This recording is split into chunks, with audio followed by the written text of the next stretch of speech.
voyez, quelquefois on dit comment on fait pour mettre les choses à l'endroit. Ben, il suffit de les mettre d'abord dans un drôle d'endroit qu'on pourrait dire à l'envers. En principe, Maurice Hollander, moi, c'est ma voix que vous entendez, je suis supposé être l'auteur d'un livre. Mais il se fait que la réelle autrice de ce livre, alors on peut dire toutes les pages de ce livre je les ai écrites, mais il n'y a qu'une seule autrice de ce livre, c'est Christine Marcandier, puisque c'est elle qui en a eu l'idée. J'ai écrit dans un très bref avertissement au livre que j'en suis en quelque sorte le passager clandestin. Donc ma question, en principe, on est là pour qu'on me pose des questions à moi. Non, non, c'est moi qui pose la question à Christine Marcandier. C'est quoi ce livre pour vous? D'où est venue cette idée étrange? Et puis comment vous l'avez fabriqué? Parce que c'est vous qui avez fabriqué ce livre. La première chose que je pourrais dire, c'est que ce livre, je l'ai beaucoup rêvé, en fait, avant qu'il n'existe. Et je l'ai rêvé en particulier depuis ce lieu que je ne connaissais pas, qui est la bibliothèque de Maurice Hollander. Et il y a une chose que les lecteurs ne verront pas, mais que moi je sais et que Maurice sait, c'est que dans les épreuves, il y avait beaucoup de coquilles sur le mot librairie du XXIe siècle que j'ai transformé assez souvent en bibliothèque du XXIe siècle. Et je pense que c'était le signe un peu psychanalytique du fait que tout ce livre, je l'ai imaginé à partir de cet endroit qui pour moi est un peu Maurice Hollander, c'est-à-dire à la fois le savant, et on voit le nombre de volumes qu'il y a ici, quelqu'un qui travaille sur les archives, quelqu'un qui est aussi un témoin, je le dis dans la préface, du siècle, un témoin aussi des grands intellectuels qu'il a pu éditer, avec lesquels il a pu travailler. Donc ce livre, il est né d'un rêve, il est né aussi d'un fantôme de livre, peut-être, puisque ma première rencontre avec Maurice Hollander, c'était autour d'un fantôme dans la bibliothèque, justement, et avec toute la polysémie de ce terme de fantôme. Et ensuite, ce livre, il s'est édifié par strates, il s'est édifié dans la volonté, je crois, de vouloir rendre compte de toutes les facettes de Maurice Hollander. Donc le savant, je le disais, historien, anthropologue, quelqu'un qui travaille sur l'idée de race et ce que ça dit aussi du XXe siècle et du XIXe siècle avant et du XXIe siècle aujourd'hui. Quelqu'un qui est un éditeur, même s'il s'en défend, quelqu'un qui est un auteur, un écrivain, quelqu'un qui est un passeur aussi donc de la vie intellectuelle à travers la revue Le Genre Humain. Donc tout ça, je voulais que ce soit dans le volume, que tout joue dans le double sens de ce verbe, c'est-à-dire ludique comme sérieux, mais montrant des aspects différents de son travail. Et j'espère que c'est le résultat de ce livre. Et ce livre, je n'en suis absolument pas l'autrice, quoi qu'en dise Maurice. Il y a tous ces mots, il y a ses entretiens, il y a sa personnalité, je crois aussi, et nous ne sommes ni l'un ni l'autre, peut-être, les auteurs de ce livre qui pourtant existe.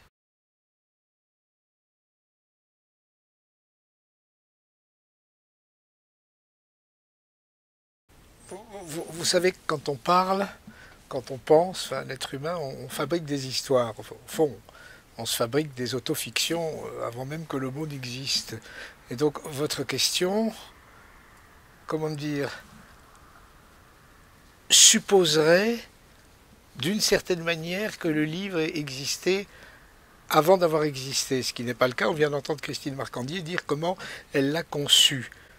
Pour vous répondre, ce que je dois dire, c'est que cette diversité qui a existé, entre guillemets, dans l'histoire, puisque c'est sur une quinzaine ou une vingtaine d'années des entretiens divers, avec en effet, que ce soit des collègues comme Pierre Nora, ou des amis et des journalistes comme Laura Adler, d'autres, ces entretiens ont bien eu lieu, mais au moment où ils ont eu lieu, il n'était pas prévu que l'un serait prévu. Autrement dit, quand Christine Marcandier m'a proposé et présenté ce qu'allait pouvoir devenir ce livre, comme vous aujourd'hui, comme toutes celles ou ceux qui prendraient singulier, pluriel entre les mains, j'ai découvert, c'est ce que je raconte dans le bref avertissement, j'ai découvert en quelque sorte un livre, alors pour ne pas faire des jeux de mots, que j'ai entièrement écrit et dont en même temps je n'ai pas été le concepteur. J'ai donc découvert cette multiplicité qui a été agencé d'une manière, pourrait-on dire, extrêmement simple, parce que après la préface trop généreuse que Christine Marcandier a fait au livre, le bref avertissement, on lit Laura Adler. On lit Laura Adler, pourquoi ? Simplement parce que sa première question fait ouverture de livre. Elle dit: Maurice Hollander, vous en avez pris du temps avant de nous raconter vos salades. Bon, à peu près ça. Et c'est une entrée en matière qui permettait de faire le tour un peu des divers aspects pas tout à fait évidents pour une trajectoire singulière d'un archéologue. Déjà, un archéologue, en principe, ça s'occupe de l'Antiquité, alors que j'ai beaucoup écrit sur le XVIIIe et le XIXe siècle. En même temps, il y a le côté auteur et éditeur. Tout ça n'est pas simple. Cette multiplicité qui a conduit aussi vers une partie du titre pluriel, c'est un singulier pluriel, mais c'est du pluriel quand même, se trouve là maintenant aussi dans votre question, à savoir qu'il y a une pluralité d'intervenantes et d'intervenants que j'ai en effet rencontrés et qui m'ont fait aborder des questions très diverses. À la fois, alors quoi, vous n'êtes pas éditeur, c'est pourquoi, c'est quoi votre analyse de la notion de race, lorsque vous vous occupez de l'Antiquité, des dieux hypersexués, que ce soit Priape ou Bobo, et quand vous regardez l'art contemporain et des figures hypersexuées, Orlan ou d'autres, dans l'art contemporain, ça vous fait comment vous réfléchissez? Cette multiplicité de rencontres que vous venez de souligner, donc ce n'était pas un projet initial. Aujourd'hui, ça se retrouve dans ce livre, et en effet, comment dire, c'est un peu une expérience particulière aussi que d'être l'auteur d'un livre qu'on n'a pas... Enfin, je ne dirais pas qu'on n'a pas écrit, mais qu'on n'a pas fait, puisque, et en quelque sorte, ça crée une forme de, je dirais pas de gêne ou de timidité, mais d'inquiétude. Quand j'ai relu tout ça, j'avais de la peine, moi aussi, d'où le titre qui, en effet, n'est pas mauvais, singulier pluriel. Alors, est-ce que je suis à ce point pluriel et singulier en même temps? Pas moi, mais ce que j'ai fait. Il ne s'agit pas de soi, mais de trajectoires diverses qu'on a pu avoir. Voilà une manière pour moi de vous répondre, à savoir que j'ai été aussi surpris que vous par cette diversité qui aujourd'hui, après tout, on passe sa vie à essayer de se comprendre, il ne faut pas se faire d'histoire, n'est-ce pas, depuis qu'on est tout petit. C'est vrai que c'est un livre oui, qui m'apporte des éléments d'éclaircissement concernant mes diverses trajectoires, et je ne vous cache pas que c'est quelquefois un peu inquiétant.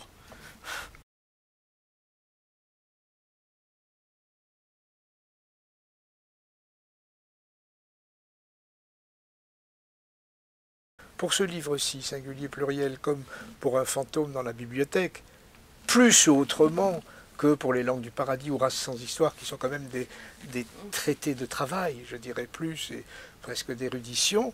Pour ces deux derniers livres, un fantôme dans la bibliothèque et singulier pluriel, c'est vrai que dans les deux sens du terme, c'est pas tellement qu'il me raconte, il raconte un peu de ce que j'ai fait. Mais il faut immédiatement préciser que chacun de nous, chacune de nous, en tout cas moi, je ne veux pas parler pour les autres, je veux toujours parler pour les autres parce que je me dis je ne dois pas être seul comme ça. Moi, j'ai jamais su ce que je faisais. Ce qui ne veut pas dire que je ne le faisais pas avec beaucoup de sérieux, beaucoup de rigueur et beaucoup d'intensité. Mais je n'ai, comment dire, il n'y a pas eu un programme parce qu'il existe des autrices, des auteurs qui ont une dogmatique, un programme, ils vont faire ceci et cela dans leur travail de recherche. Moi, ça n'a pas été ça. Je suis passé d'une chose à l'autre sans trop savoir pourquoi je passais des dieux grecs au comparatisme, au XVIIIe siècle, à l'histoire des races, de l'antisémitisme, etc. Mais en effet, le mot recomposer aujourd'hui me permet, peut-être même plus que recomposer, de ressaisir ou de saisir ou de comprendre quelque chose de ce que j'ai fait. Pour être concret, ces histoires de dieux hypersexués font les deux grands pans, pourrait-on dire, de mon travail de chercheur, seraient en effet les dieux dans l'Antiquité qui exhibent leur sexualité et les grands savants de la pensée raciale, je dis même pas raciste, mais raciale, la raciologie du XIXe siècle. Mais dans les deux cas, qu'est-ce qu'il y a de commun? Et ce livre aussi m'a permis de le souligner. c'est simplement une réflexion sur ce que c'est le rapport à l'autre. D'une certaine manière, notre premier autre, intuitif, presque quasi évident pour le petit enfant dès qu'il prend conscience, dès qu'il entend une voix virile, une voix féminine, avant même presque de naître, sans doute. Et puis ensuite, le premier autre, c'est le sexe.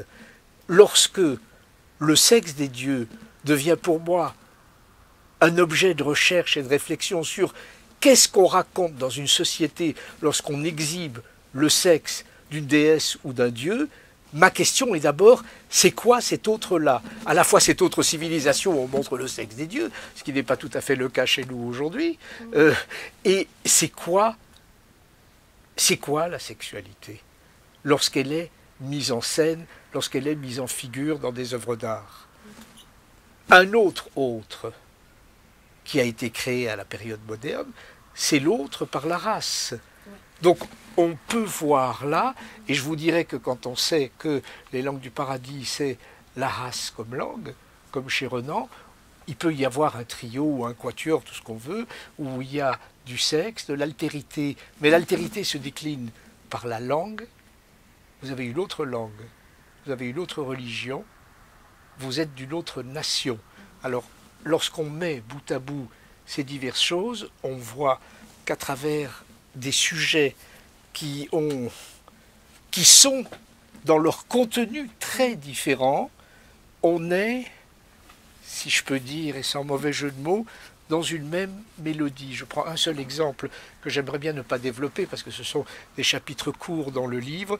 Lorsqu'on prend le chapitre sur Auschwitz et le chapitre sur Billie Holiday, c'est pas n'importe quelle musique, c'est pas n'importe quel chant, c'est Strange Fruit, l'arbre en sang, c'est-à-dire le chant qu'elle a fait, Billie Holiday, sur le poison racial, mais c'est le même discours qu'on trouvera à peu près dans ces deux chapitres aux contenus si différents.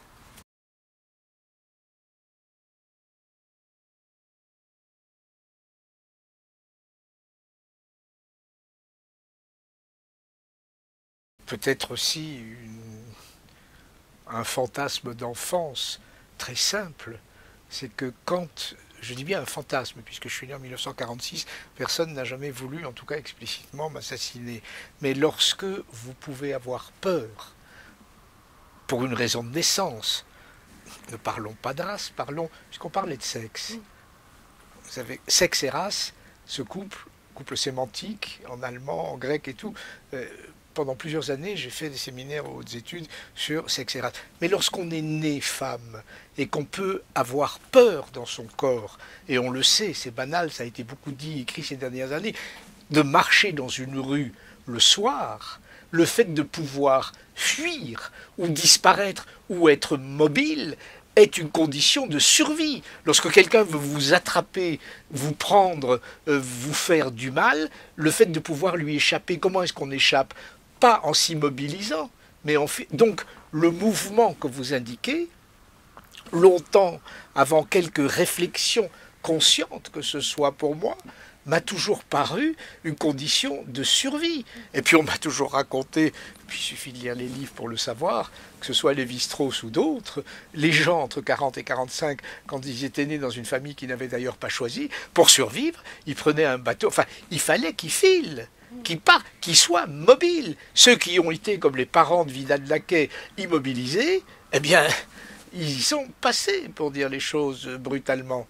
Donc ce mouvement est quelque chose, me semble-t-il, que tous les fugitifs, depuis toujours, ont connu lorsque ces fugitifs l'étaient pour des raisons de survie.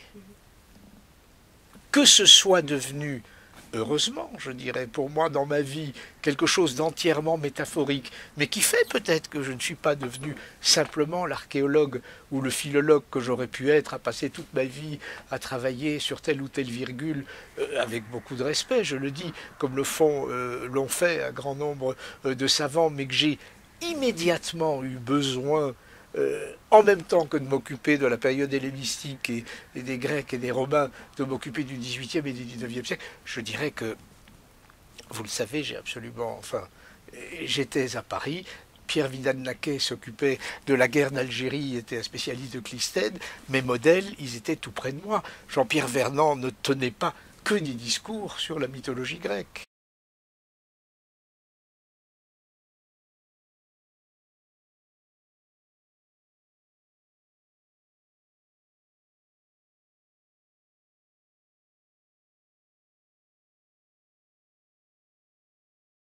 Pour répondre sur ce point précis, puisqu'en ce moment vous nous enregistrez, vous nous filmez dans ce lieu que vous avez appelé la bibliothèque, comme pour chacun de nous, quand on a une bibliothèque, elle porte les traces de nos fonctionnements à la fois probablement monomaniaques, mais beaucoup aussi de nos fonctionnements inconscients.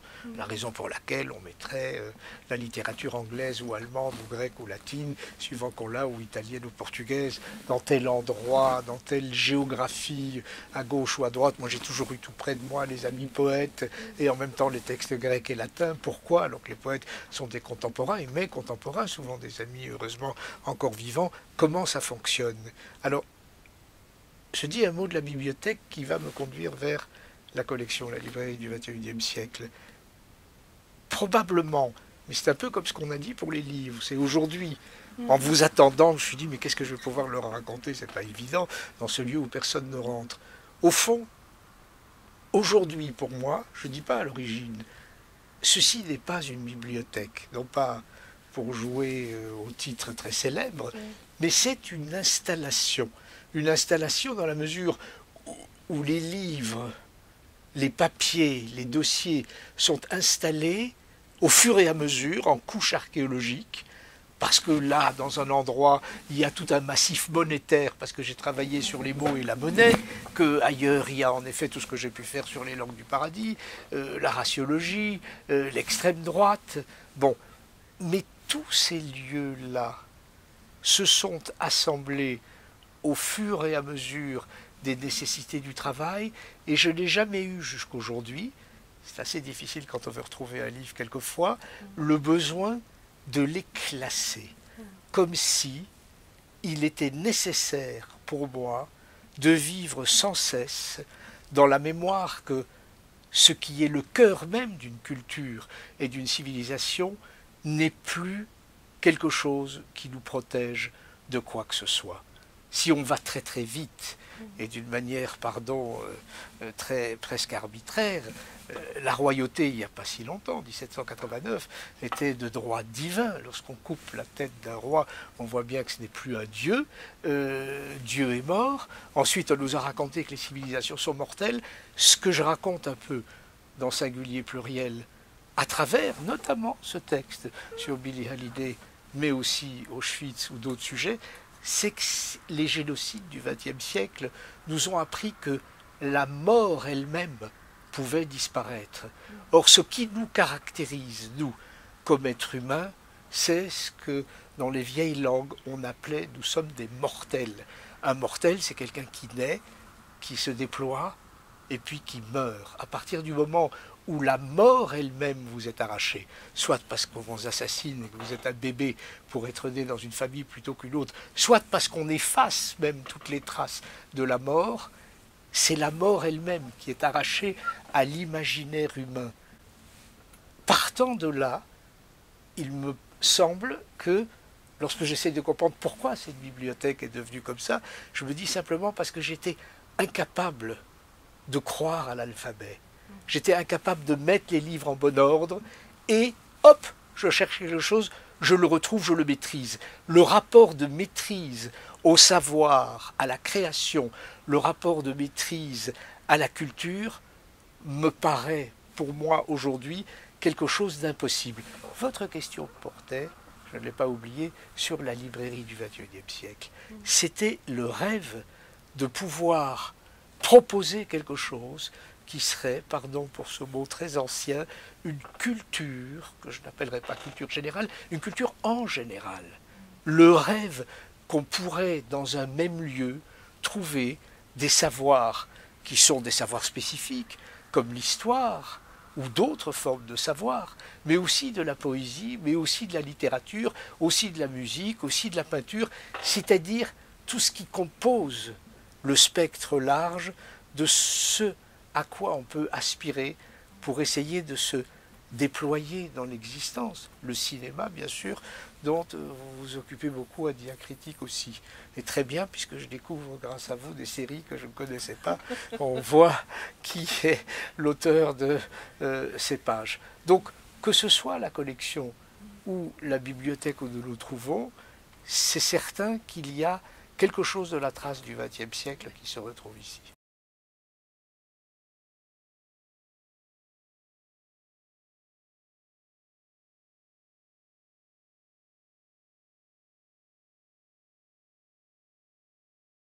Ce serait une bibliothèque qui serait une installation, plus qu'une bibliothèque, et qui serait un lieu où le rêve serait que le désordre ne rende pas fou. Ça veut dire quoi? L'image que nous avons tous cinématographique de l'enfance, parlons d'une chose complètement, hélas, banale, mais banale néanmoins, le nazisme. Le nazisme, c'est l'ordre par excellence, c'est l'organisation par excellence. À partir de là, les artistes et les créateurs, déjà dans les années 20 et 30, mais après 45 encore plus, ont essayé de créer des formes et des formes esthétiques, c'est-à-dire des formes construites, c'est-à-dire des formes incitantes et incitées et voulues, partant de ce qui ne serait pas de la forme, telle que, en tout cas, les traditions classiques occidentales, grecques, latines et de la Renaissance nous ont transmis. Ils ont désarticulé le visage humain, désarticulé la géographie, la géométrie elle-même. Et les sciences nous y ont aidés. Et donc l'idée qu'on puisse se retrouver, ce serait l'exact envers, à l'envers, si vous voulez, l'exact contraire de la violence par l'ordre, ce serait la douceur par le désordre. Est-ce que c'est possible? Je pense que c'est un rêve, je pense que ça ne peut pas être, j'insiste, ni un programme social, ni un programme politique, d'où, dans les jours actuels, et c'est très important, le rapport entre le privé et le public, ce qui peut être bon pour du privé, une telle bibliothèque qui est possible pour moi, je peux y vivre et y travailler, et même de retrouver un livre, même si ça me prend 3 ou 4 heures de le retrouver, je le peux. C'est évidemment impossible pour une bibliothèque publique. Même si on était à 2 ou à 3 ici, il faudrait déjà qu'on crée des règles. D'où l'importance du fantôme. Vous vous souvenez, le fantôme, c'est cette planchette qu'on met à la place d'un livre qu'on emprunte.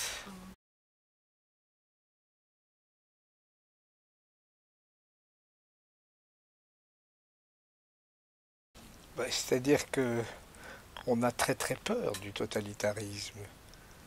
Il suffit d'avoir, chacun de nous a eu des amis latino-américains dans les années 70-80, quand ils nous racontaient, ou avant ça, l'Espagne de Franco, le Portugal, après la tombée des totalitarismes en Europe, n'allons pas plus loin que la Grèce des colonels, ou l'Espagne et le Portugal, les gens disaient, mais on a compris qu'on nous écoutait au téléphone. À l'époque, il n'y avait pas Internet, etc. Si on avait su, on n'aurait même pas osé dire ce qu'on disait. C'est-à-dire que le totalitarisme est une chose qui fait peur au corps et qui est une atteinte au corps. Dans le corps, il y a beaucoup d'esprit. Je ne les sépare pas. Si vous voulez, ce qu'on appelle la culture, ce type de nourriture très spécifique, qui sont des nourritures culturelles, je pense qu'elle a toujours été très onirique. C'est-à-dire que les textes anciens nous disent souvent que la pierre philosophale, tout le monde sait qu'elle n'existe pas, tout le monde sait qu'on ne la trouve pas, mais elle est très importante, parce que en la cherchant, on va trouver autre chose qui peut-être existe. Donc l'idée, si vous voulez, d'une bibliothèque qui soit à la fois, ce que vous dites, antitotalitaire, enfin, c'est-à-dire où l'ordre serait entièrement intuitif, est quelque chose, en effet, de protecteur. De protecteur, mais à notre insu. Encore une fois, si vous voulez, lorsque la question, Christine Marcandier posait la question de la recomposition, au fond, il y a une sorte de double discours que je tiens sans arrêt dès lors que je parle d'un livre qui existe aujourd'hui, c'est-à-dire que j'en parle comme, je dis des choses comme si elles étaient là avant ou pendant la fabrication du livre. En réalité, elles ne sont là qu'au moment où moi-même, comme lecteur, d'une certaine manière, moins averti que les autres, contrairement à ce qu'on imagine. Lorsque je lis et je regarde singulier pluriel aujourd'hui, je suis très surpris. Je suis, comme je l'ai dit, un peu intimidé, un peu gêné, et je ne sais pas trop quoi en faire. Et donc ce que je vous dis aujourd'hui, ce sont les résultats de ces recompositions, de ces revisitations, pourrait-on dire.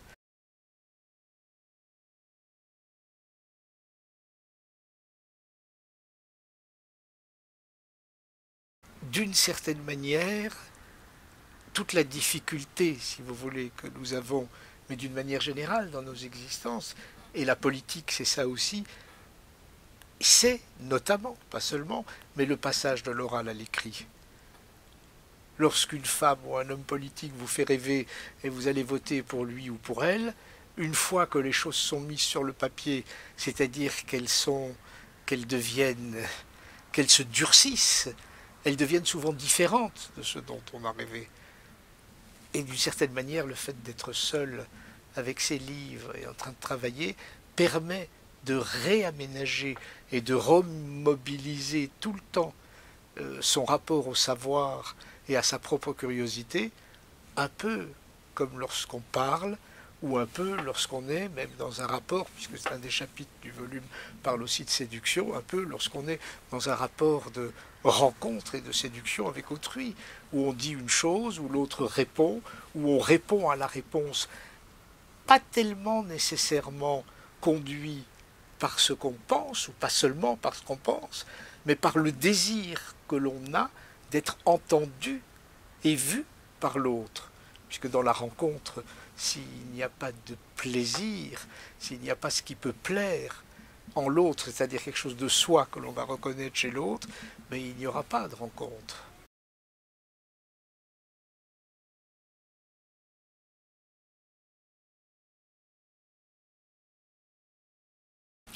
C'est vrai que notre rencontre peut aujourd'hui être sous le signe de l'amitié, ce qu'on ne pouvait pas savoir la première fois qu'on s'est vu, Christine Marcandier, quand vous êtes venue me voir pour parler d'un fantôme dans la bibliothèque. Euh, c'est certain que dans la diversité des entretiens qui composent ce livre, ben, il y a un certain nombre de collègues ou d'amis que je connais mieux que d'autres, quelquefois des personnes que je n'ai vues qu'une seule fois, et qui sont là en raison du contenu aussi de l'échange. Mais c'est vrai que l'amitié comme thème et comme un sujet est assez présent, je crois, dans un grand nombre de pages. Maintenant, vous savez que, comme tous les mots, l'amitié c'est un mot.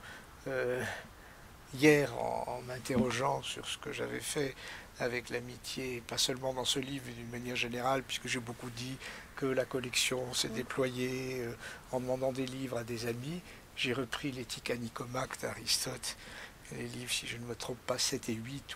Mais donc, l'amitié comme thème antique, si vous voulez, sont des livres très brefs. 7 et 8 chez l'éthique à Nicomaque, si je ne me trompe pas, je vais vérifier tout de suite sans qu'on corrigera. Ça vaut la peine de les lire parce qu'on voit quoi?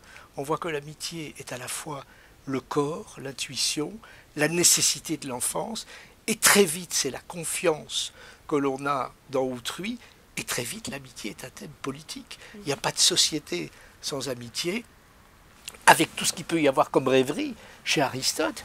Si la société était faite d'amitié, on n'aurait pas besoin de justice et tout ça, c'est délirant. Bien sûr, c'est pas vrai. Mais la justice idéale naîtrait de ce rapport d'amitié.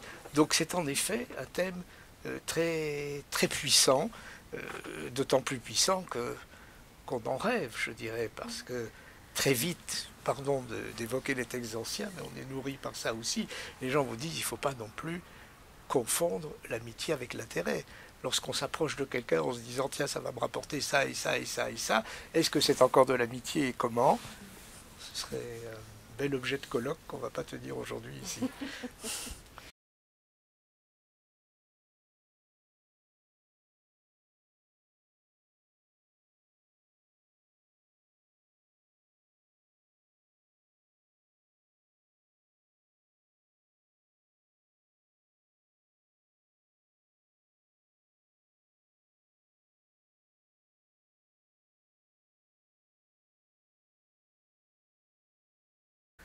on est tenté à cette question qui est très large et généreuse de répondre d'une manière trop schématique.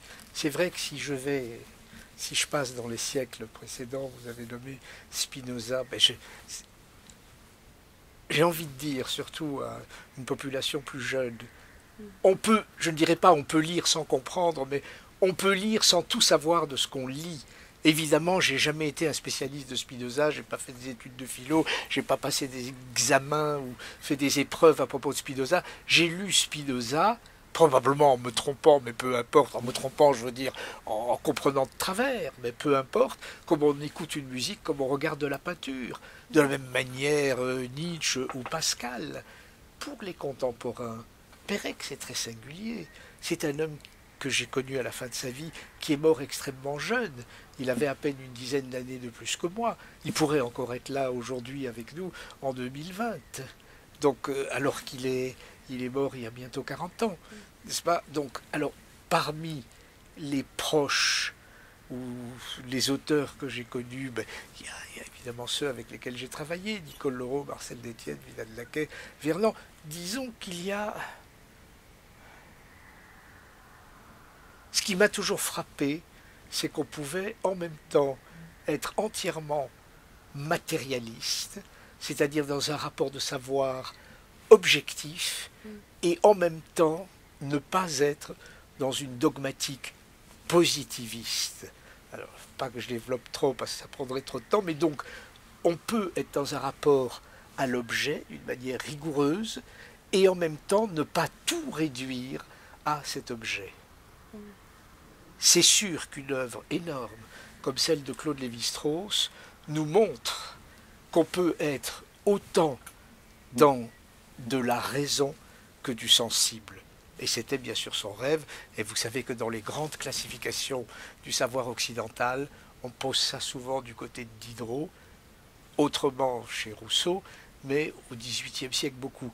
Mais en réalité, dans des littératures très différentes, si on prend Maître Eckhart ou Silesius, on est chez des mystiques, on serait dans les littératures enflammées, où pourtant il y a aussi beaucoup de rigueur et beaucoup, pardon d'utiliser ce mot comme ça, mais lorsque je dis matérialisme, ce serait aussi une forme de rapport au sens, à la sensualité.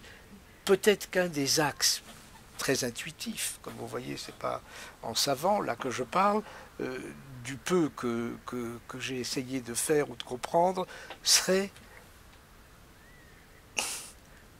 c'est vrai, de refuser la section ou la séparation entre ce qui est de l'ordre du corps et ce qui serait de l'ordre de l'esprit. Ce qui, par rapport au texte, nous conduit très loin, puisque vous savez que toute la chrétienté s'est construite par un rapport à la lettre ou à l'esprit. Là, c'est des grands cours de théologie qu'on ne va pas déployer ici, mais qui sont passionnants. C'est-à-dire, est-ce que quand on lit, faut-il être proche de la lettre et du mot, ou est-ce que c'est l'interprétation qu'on fait du mot qui est plus importante? Les deux, évidemment, mais c'est une affaire assez compliquée.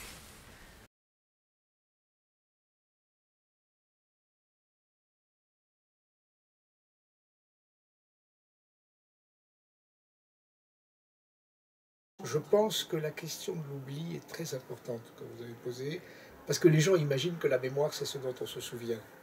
C'est vrai. Mais moi, ce que j'essaye de dire, c'est que l'oubli aussi, on ne l'oublie pas. Il y a quelque chose dans l'oubli qui résiste et qui reste.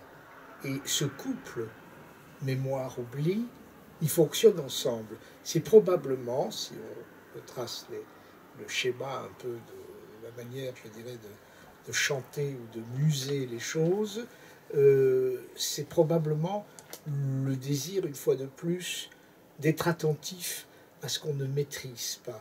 La mémoire, les gens disent, on apprend par cœur un truc, on connaît, on réussit bien ses examens ou ses épreuves et tout, parce qu'on a de la mémoire.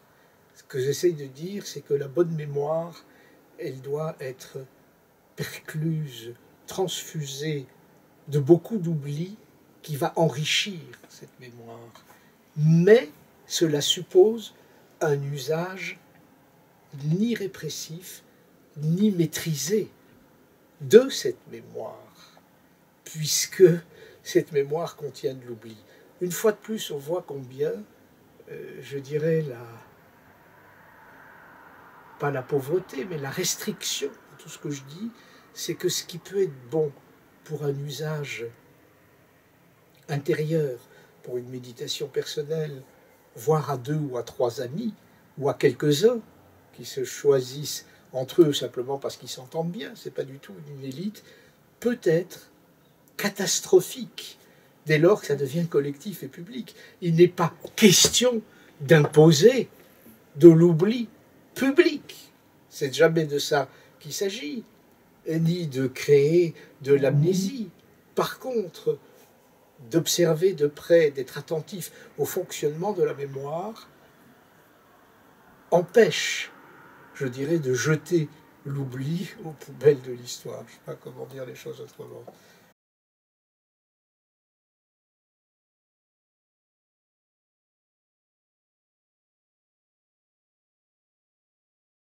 Votre question, évidemment, elle est, sans que vous ne le sachiez, presque pas flatteuse, mais elle me permet de faire croire qu'il y a plus d'ordre de structure ici qu'il n'y en a. Pourquoi?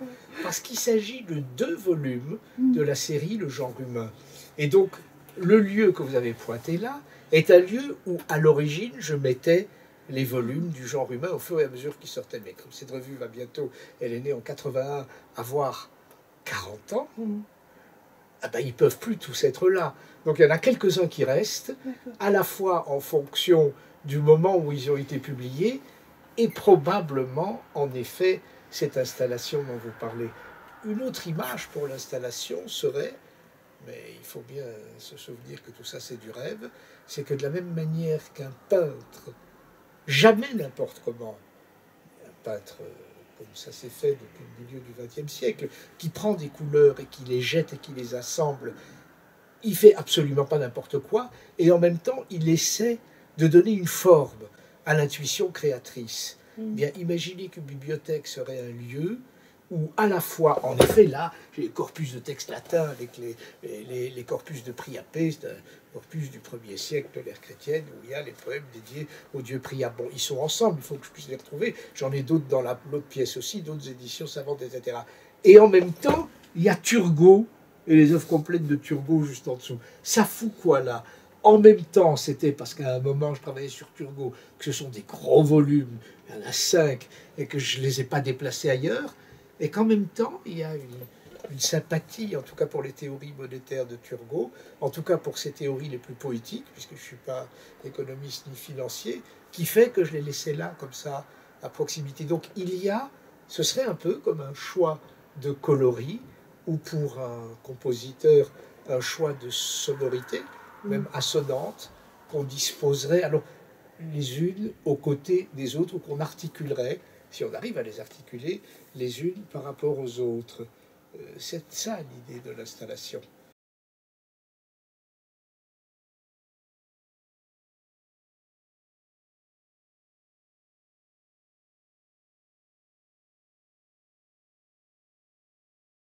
À la fois, ce que je vais dire, je crois, est très encourageant, et en même temps très désespérant. Mais c'est pas grave, ça marche souvent ensemble. Pardon, mais c'est une partie de mon métier. Souvent, je me replonge dans des textes anciens.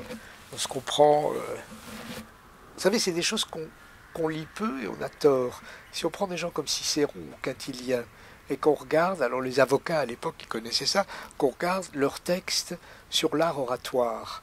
En fait, ce sont des réflexions sur la question que vous posez.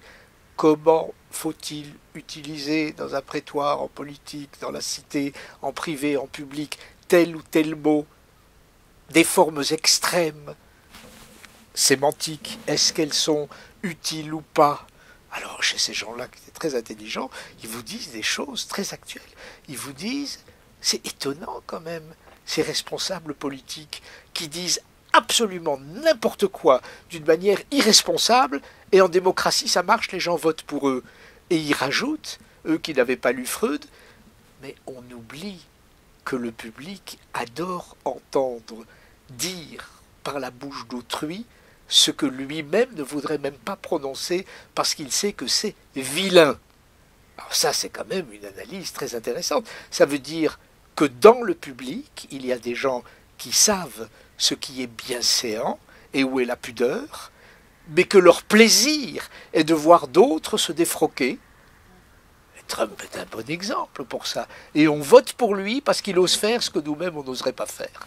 Pardon d'avoir fait ce grand détour de textes grecs et latins jusqu'à aujourd'hui. Pourquoi c'est encourageant et pourquoi c'est décourageant? J'ai dit les deux à la fois.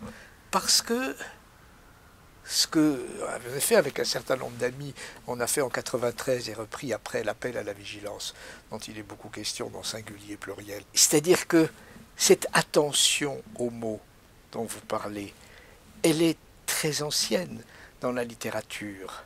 Et on peut, lorsqu'on fait de l'histoire, se rattacher plutôt à telle tradition qu'à telle autre. Et c'est souvent ce qui s'est passé. Une image simple, je me souviens lorsque Jacques Le Goff et les autres, ou Marcel d'Étienne, Vernant, se sont mis simplement à s'occuper, pour les périodes anciennes, l'Antiquité ou le Moyen-Âge, de corpus qui n'avaient intéressé personne. Bien sûr, Michel Perrault et d'autres pour l'histoire des femmes. Personne ne faisait l'histoire des femmes, personne ne faisait l'histoire des pauvres, personne ne faisait non plus l'histoire des intellectuels. Et pour l'Antiquité, l'histoire de la ruse ou l'histoire de la séduction, dont il est question dans mon bouquin. C'est-à-dire que lorsque vous avez une bibliothèque comme ici, il y a énormément de choses. Et c'est la chercheuse et le chercheur, ce sont les créateurs qui choisissent de mettre en évidence, comme un peintre ou un musicien, telle couleur ou tel type de sonorité qui va pouvoir nous guider et nous poser des questions sur ceci ou cela. C'est certain que, puisque vous m'interrogez à propos de l'appel à la vigilance, qui essaye de comprendre la responsabilité des éditeurs. C'est quoi de diriger une revue? C'est quoi un volume collectif où on retrouve des noms de gens qu'on n'imaginerait pas dans le même sommaire? Ça, c'était l'appel à la vigilance par rapport à des idées liées au négationnisme ou à l'extrême droite en 93. Une des questions qui est posée, c'est la question éditoriale. Où est la responsabilité éditoriale? À quoi joue-t-elle? C'est-à-dire qu'on peut absolument appliquer la question de la responsabilité sémantique à des sujets, en effet, qui vont du politique au poétique, mais on voit comment la tension dont vous venez de me parler, m'interroger à propos des mots, la responsabilité sémantique, la vigilance, pourrait-on dire, à l'égard des formes esthétiques, elle suppose quand même d'être assez informé. Et j'ai jamais oublié que lorsqu'Yves Bonnefoy avait demandé de lancer cet appel à la vigilance, il m'avait dit le plus simplement du monde: comment voulez-vous qu'un homme comme moi, Yves Bonnefoy, je sache ce que c'est Radio Courtoisie? Si quelqu'un vient de me demander une interview, pourquoi est-ce que je dirais non? La courtoisie est une belle chose. Ce qui est encourageant, c'est qu'il y a toujours eu, depuis les sources les plus anciennes qu'on a, il y a toujours eu des auteurs, des penseurs, certainement des millions de personnes qui n'ont pas laissé de traces, qui étaient merveilleuses et rigoureuses. Ça, c'est le côté encourageant. Et lorsqu'il y a des traces, nous pouvons aujourd'hui les connaître et les lire. Et ce qui est décourageant, c'est ce que j'appellerais le patinage anthropologique, pour ne pas dire la manière dont les êtres humains patinent. Plusieurs de mes séminaires ou hautes études concernant les affaires, enfin l'histoire de l'idée de race, commençaient par, pardonnez-moi, mais j'ai l'impression de vous entraîner sur une grande patinoire lorsqu'on lit les textes du milieu du 19e siècle, j'ai bien 19e siècle, 1860, 1870, longtemps avant l'affaire Dreyfus, qui tirent la sonnette d'alarme, qui disent attention, la notion de race est une notion socialement dangereuse qui conduit non pas à la guerre mais à des exterminations. On est au 19e siècle. Et quand on pense aujourd'hui, alors ça c'est le côté désespérant. Mais le côté qui ne peut que nous encourager, c'est que les gens qui ont tiré ces sonnettes d'alarme au XIXe siècle, étaient des énormes savants, ils étaient au Collège de France, ils étaient des fondateurs de disciplines comme Franz Bopp, le fondateur de la grammaire comparée, qui a conduit à Saussure, qui a conduit à Lévi-Strauss. Il existe un fil rouge qui traverse les siècles et qui nous donnerait des formes d'optimisme complètement délirants. Et puis, il est important de ne pas être aveugle ni à l'actualité, ni au passé le plus proche, pour savoir qu'en effet, mieux vaut ne pas s'aveugler.